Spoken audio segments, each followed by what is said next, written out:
El ministro de Relaciones Exteriores, Alfredo Moreno, aseguró que Chile enviará una nota de protesta a Perú debido a la controversia generada por el triángulo terrestre que desde Lima reclaman como parte de su soberanía. Queremos analizar más este tema y para eso tomamos contacto con la magíster en Estudios Internacionales y doctora en Derecho Internacional, Janet Irigoyen. Muchas gracias por conversar con nosotros a esta hora.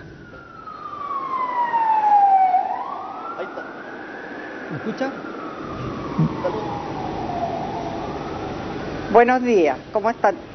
Buenos días, sí, tenemos al parecer un poquito de retraso en que llegue la información hacia el móvil, pero de todas formas le planteo la primera pregunta. Se decía mucho que una vez que Chile y Perú conocieran el fallo de la Corte y ambos lo acataran, se iba a iniciar una nueva fase de entendimiento, de integración, de oportunidades, un nuevo clima entre ambos países, una oportunidad, una ganancia, más allá de lo que decía la Corte. Sin embargo, hemos visto algo muy distinto, por lo menos en términos de declaraciones, a solo días de haberse conocido el fallo. ¿Qué impresión le genera a usted esta situación? Lo que sucede es que realmente el espíritu con que todos esperábamos el fallo, tanto en Perú como en Chile, la preparación que hubo para eso era de concordia, de armonía, ¿no es cierto? Y digo concordia por algo muy específico, y de realmente trabajar juntos, ¿no es cierto?, en la implementación del fallo. Sin embargo, Perú ha publicado un mapa que produce realmente una reacción en Chile que es indispensable que así sea. La protesta es un acto jurídico unilateral. Chile no puede aceptar que ese mapa que indica unas coordenadas distintas sobre el triángulo terrestre pueda ser usado y realmente aceptado por la comunidad internacional. Por lo tanto, el acto jurídico unilateral de Chile de protesta es indispensable dentro del sistema de las instituciones jurídicas. Ahora, ¿cuál es el valor? Hay muchos que hablan de que ese territorio, si lo comparamos, por ejemplo, con lo que se estaba disputando anteriormente en la Corte Internacional de Justicia, en términos de dimensiones al menos, es muy inferior a lo que se estaba viendo en el tema marítimo. ¿Cuál es el valor, cuál es la lectura que hace cada país, que hace cada gobierno de ese territorio y por qué, digamos, tanta vehemencia en algunas de las declaraciones que hemos escuchado? ¿Qué interpretación le da a eso usted?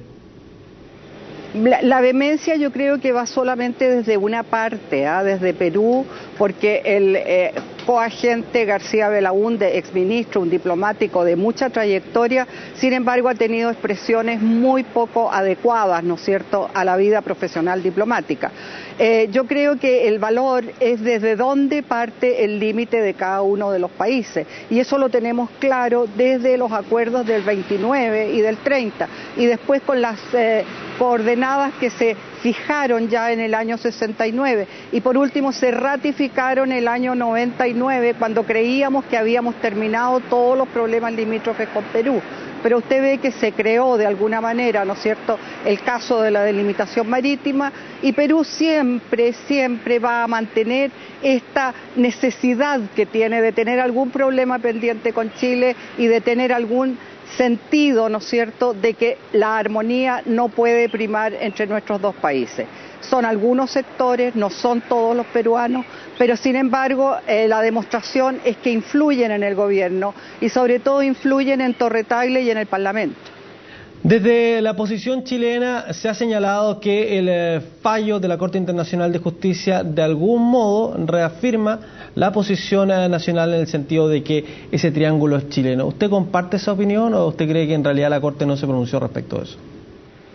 No, la Corte no se pronunció respecto a eso, pero hace una mención muy importante diciendo que el límite marítimo parte desde la línea que cruza a el hito número 1, por lo tanto el hito número 1 está mencionado específicamente en el fallo y eso refuerza la postura de Chile. Ahora, tenemos claro que en caso de continuar este conflicto, de no llegarse a un acuerdo y de tener que dirimirse esto por un tercero, como se hace habitualmente en las controversias, sería distinto el mecanismo al que vimos en el tema marítimo. ¿Cuál es el mecanismo que existe previsto para este tipo de discusión sobre territorio puntualmente? En el tratado está previsto para toda la delimitación terrestre, en caso de dificultad y de que no hayan acuerdos, el arbitraje del presidente de Estados Unidos, cualquiera que éste sea, porque esto fue firmado el año 29. Por lo tanto, sería eventualmente el presidente de Estados Unidos quien debería arbitrar siempre que las partes, es decir, Chile y Perú, le soliciten este arbitraje. Lo que yo creo que se va a poder negociar y se va a poder arreglar, y no creo que lleguemos a esta instancia. Usted decía recién que habitualmente desde algunos grupos de la política peruana va a existir la intención de generar algún conflicto, de tener una situación un tanto tensa con la diplomacia chilena. ¿Usted ve, aparte del triángulo terrestre, algún otro elemento, ya zanjado lo que pasó con el tema marítimo, algún otro elemento de controversia si es que esto se llegara a solucionar, o definitivamente, por lo que se ve hoy día, este podría ser el último tema realmente de conflicto que podría existir entre ambos países en materia limítrofe?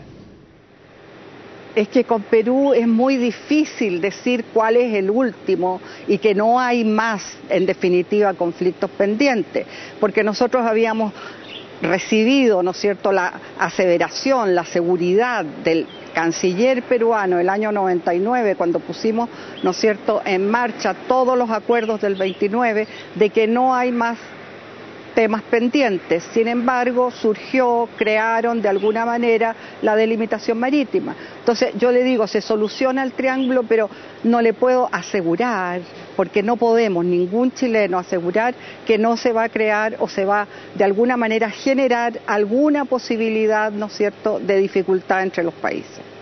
Por último, le quería preguntar al respecto... ¿Sí? ¿Lo escuchamos?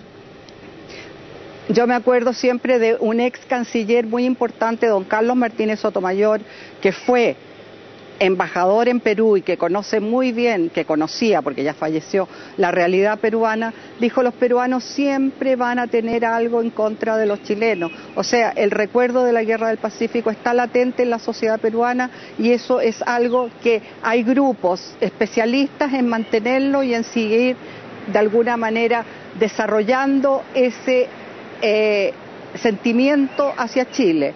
Lo que en las generaciones nuevas, espero, yo he tenido alumnos peruanos, he tenido contacto con grandes diplomáticos y grandes juristas, profesores de Derecho en Perú, y siempre la armonía es estupenda, podemos trabajar muy bien. Pero hay grupos que siempre crean estas situaciones. Por último, le quería preguntar respecto de otro diferendo de carácter limítrofe o similar al que vivimos con Perú, lo que se está viviendo con Bolivia, la demanda en la Corte Internacional de Justicia. Quizás estamos en una etapa muy preliminar, pero por lo que usted puede ver y por su experiencia y conocimiento del derecho internacional, cuando empezó la demanda peruana, acá se sostenía mucho que en realidad no tenía mayor fundamento, de que no iba a llegar a puerto, y bueno, vimos que finalmente gran parte de lo que había pedido Perú finalmente lo obtuvo a través de ese fallo. ¿La demanda boliviana realmente no tiene mayor asidero, no tiene mayor fundamento jurídico, o esas son expresiones muy preliminares y no sabemos realmente qué tan potente podría ser ese caso y qué es lo que le podría significar a Chile?